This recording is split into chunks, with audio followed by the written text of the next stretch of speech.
August 30 രാവിലെയാണ് സംഭവം നടന്നത്. ഫാദർ അഗസ്റ്റിൻ ഡൌഡ അമാദു താമസിച്ചിരുന്ന വൈദിക മന്ദിരത്തിൽ അതിക്രമിച്ചു കയറിയ സായുധ സംഘം കേടുവന്ന ജനാലയിലൂടെ വൈദികന്റെ മുറിയിൽ കയറിപ്പറ്റുകയും ദാരുണമായി വൈദികനെ ആക്രമിച്ച് കൊലപ്പെടുത്തുകയുമായിരുന്നു എന്ന് റിപ്പോർട്ടുകൾ പറയുന്നു. വൈദികന്റെ ജീവനറ്റ ശരീരം പിന്നീട് വൈദിക മന്ദിരത്തിനുള്ളിൽ നിന്നും കണ്ടെത്തുകയായിരുന്നു. തുടർന്ന് മൃതശരീരം പോസ്റ്റ്മോർട്ടത്തിനായി കെനേമയിലെ ഗവൺമെന്റ് ഹോസ്പിറ്റലിൽ മോർച്ചറിയിലേക്ക് മാറ്റി. സംഭവത്തിൽ കെനേമ പോലീസ് ഉദ്യോഗസ്ഥർ കേസെടുത്തു.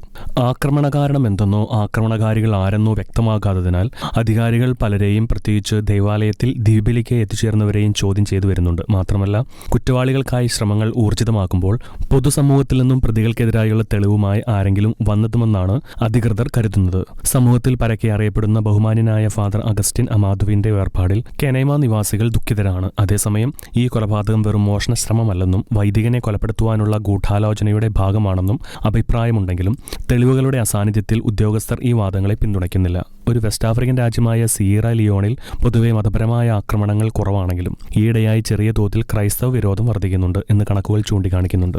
78% മുസ്ലിങ്ങളും 21% മാത്രം ക്രൈസ്തവരുമുള്ള സിയറ ലിയോൺ മറ്റ് വെസ്റ്റ് ആഫ്രിക്കൻ രാജ്യങ്ങളായ നൈജീരിയ, ബുർക്കിന ഫാസോ മുതലായ രാജ്യങ്ങളിൽ നിന്നും വ്യത്യസ്തമായി ക്രൈസ്തവ പീഡനങ്ങൾ വളരെ കുറവുള്ള രാജ്യമാണ്. International desk, Shekinah news.